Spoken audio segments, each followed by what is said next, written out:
Bienvenidos sean todos al estudio de esta unidad número 3 de este curso Sociología Jurídica.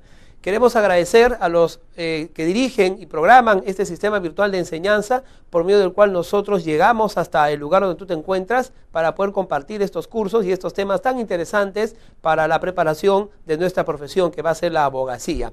El canal virtual Telesub llega hasta ustedes con todo el entusiasmo necesario para poder hacer de estas conferencias, de estas compartir de enseñanza, una forma de poder alcanzar mayores conocimientos cada día más. En esta oportunidad hemos preparado la unidad número 3 y dividiéndola en 4 temas. En la unidad número 3 vamos a tratar acerca de un elemento que es materia de estudio de sociología jurídica, que es el poder. El poder en sí mismo tiene pues dos elementos muy importantes que se relacionan con la legalidad y la legitimidad. Dentro de todos los fenómenos sociales que existen en la sociedad moderna y contemporánea, incluso en las sociedades antiguas, el poder siempre ha sido una manifestación clara y concreta acerca de la organización de la sociedad en los estados y a través de las formas de gobierno que cada sociedad ha ido adoptando o cada sociedad ha ido en el transcurso de la historia implementando para la búsqueda de la felicidad. En esta unidad vamos a estudiar acerca del poder y sus principales elementos. Bienvenidos, vamos entonces a empezar el tema número 1 de esta unidad número 3. Le hemos puesto por título, para empezar justamente las características y los elementos del poder, la legitimidad y la legalidad. Vamos entonces presentando la primera diapositiva. Universidad Privada Telesub, unidad 3, tema 1, la legitimidad y la legalidad. Cuando hablamos de legalidad, ya bueno, a estas alturas del curso, ya para nosotros no es muy extraño hablar de ese concepto. Hablar de legalidad es algo tan natural en los estudiantes de Derecho y también en los abogados, que muchas veces no nos detenemos a pensar en el concepto y en la profundidad del concepto legalidad. Pero en realidad, el tema de legalidad es bien amplio. Cuando hablamos de lo legal o lo que es ilegal, estamos hablando de todo lo que se relaciona con una ley, es decir, con una norma jurídica. Les explicaba en las unidades anteriores que la ley es la norma jurídica que dicta un órgano del Estado y lo hace dentro de sus atribuciones. Esta ley tiene que ser debidamente escrita, debidamente promulgada y debidamente ordenada o codificada. Son las características de las leyes positivas. No nos referimos aquí a leyes morales, a leyes religiosas o a leyes consuetudinarias de la costumbre o de la tradición. Nos estamos refiriendo a leyes positivas, es decir, a leyes escritas. Desde esta perspectiva entonces, cuando hablamos de lo legal o lo ilegal, estamos en realidad hablando de que está contra la ley, está contra la norma positiva, claro está. Está todos los actos o hechos que hagamos que sea ilegal, será que está contra la ley. Y aquel que sea legal, será que está a favor o conforme a la ley. Así que el concepto de legalidad es muy sencillo de entender para los estudiantes de Derecho y para aquellos que ejercen la abogacía. Pero cuando hablamos de legitimidad, ya la cosa varía un poco. Porque en realidad la legitimidad no está tan vinculada a la ley. Puede ocurrir que hayan cosas que estén en la ley, pero que tú no estés de acuerdo, por un tema de conciencia, por un tema de moral o por un simple tema de diferente opinión. Así, por supuesto, en épocas muy antiguas, se aceptaba, por ejemplo, ¿no?, de que en nuestro país no existieran varias confesiones religiosas, solamente se reconocía como una confesión o religiosa oficial del Estado a una iglesia tradicional muy importante, que era la Iglesia Católica. Bien, en aquel tiempo no se permitía otras confesiones religiosas y cualquier persona que ejercía, pues, o no, otro tipo de confesión, pues era detenida. La ley ordenaba que fuera así. Ahora, usted podrá decirme, pero eso es ilícito, ¿cómo se hacía eso?, ¿no? Entonces usted puede tener una diferencia de opinión, y eso es verdad, eso es aceptable. Se puede tener una diferencia de opinión, pero la ley decía eso. Y así, no solamente en estos casos, sino en muchos otros, nosotros podemos recordar y reflexionar cómo en épocas pasadas se castigaban ciertos delitos o ciertas conductas, hablando de delitos, ciertas conductas como si fueran delitos, y hoy en día pues ya no lo son. ¿Qué ocurrió? ¿Dejaron de ser malos? ¿Dejaron de ser socialmente reprochables? No. Lo que ocurre simplemente es que la ley cambia.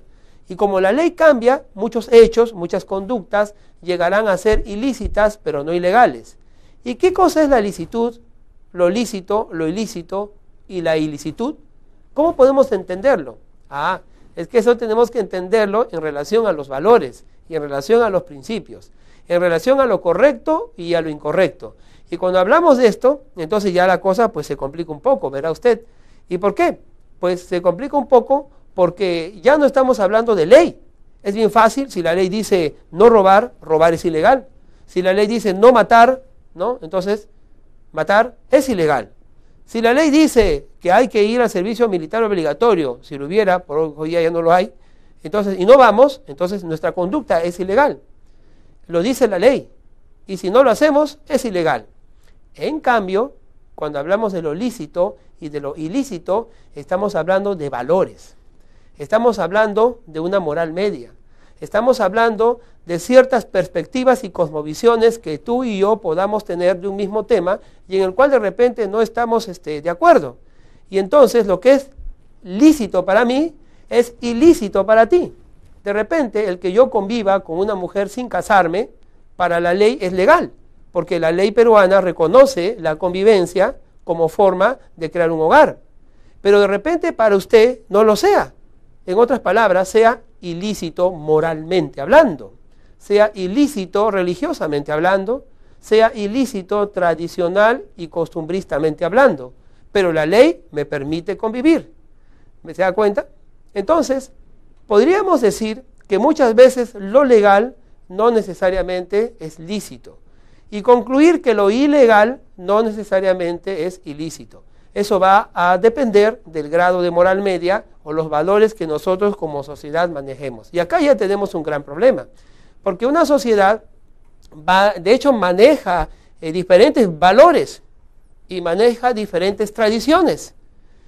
En el Perú, por ejemplo, se sabe que hay una costumbre muy arraigada en algunos pueblos andinos del Alto Perú, en el que se permite lo que se llama el servinacuy, es decir, la costumbre que tienen algunas poblaciones de poder convivir con una señorita o con un joven, porque el caso es de ambos, y luego pues decir que ya no queremos porque no nos hemos llevado bien. En la época del incanato y muy entrada a la República, esta costumbre todavía existía. Hay sociólogos y antropólogos que han indicado que efectivamente esa costumbre aún existe en muchos de los pueblos del interior. Por eso será que algunos se resisten en casarse, porque están arraigados todavía esas tradiciones. También existe, por ejemplo, en muchos países, en muchos pueblos del interior, la costumbre de casarse a muy temprana edad. Jovencitos en edad de adolescencia, entre la adolescencia y la juventud, contraen matrimonio. Y muchos de ellos pues son menores de edad según la ley. Tienen 16 o 17 años y según la ley no debieran contraer matrimonio. Cuando repasamos los temas de derecho civil acerca de esto del matrimonio en menores de edad, entendemos que los menores de edad no pueden asumir obligaciones, mucho menos contraer un matrimonio donde se va a formar una familia y en la que se espera que aquellos contrayentes tengan total madurez respecto a las obligaciones que van a iniciar. Sin embargo, como les decía, hay muchos pueblos en la selva y en la selva central que tienen esta costumbre y está tan arraigada en ellos que es parte de su tradición y su realidad. Nosotros podríamos llegar a esos lugares y decir, ¿qué ilegal es esto? ¿Qué ilícito es esto? ¿No? Sin embargo, para ellos no lo es. Para ellos es algo normal, algo natural. Esto, por supuesto, genera muchos problemas de normatividad y legislación.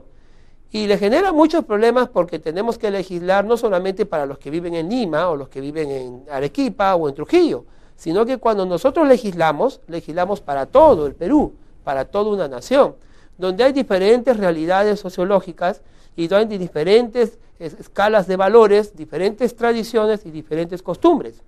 Ya lo decía el gran José María Arguedas, que el Perú es el país de todas las sangres.